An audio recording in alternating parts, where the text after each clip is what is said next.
All right. In our UML diagram, we had all of the different classes that were necessary for this project.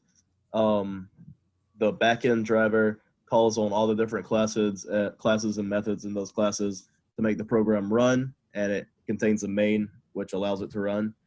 The login class has an instance of user, and it allows whoever's using the app to log in and use any permission that would be available to a user, not to a guest. So they can sign a lease, they can add things to their favorites, they can write reviews, comment about certain housing. The user class holds a user's general information that will be the same for any type of user. So their name, their phone number, password, email, and a list of their favorite properties. Student extends from user, and it contains the additional information of the student's like the student's class, so freshman, sophomore, junior, senior, as well as specific favorites to that student. Realtor contains a list of properties that they have available, and property owner also extends user, and it contains a list of their available properties that they have for sale, as in addition to them being able to add or remove a property from that list when they're available or not available anymore.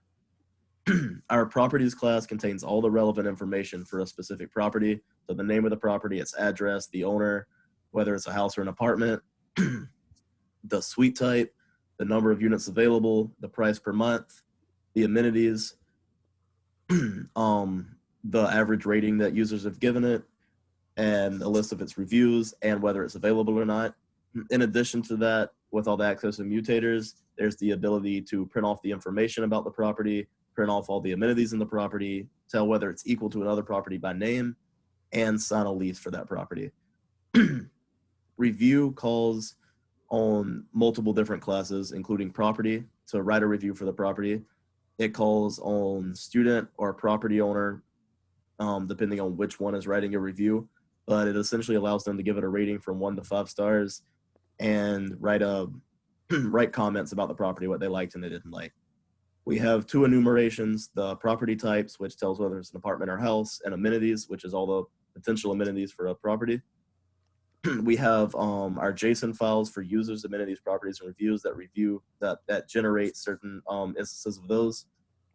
A search algorithm that allows a user to search for a property based off the suite type, and then our loaders for all the different JSONs.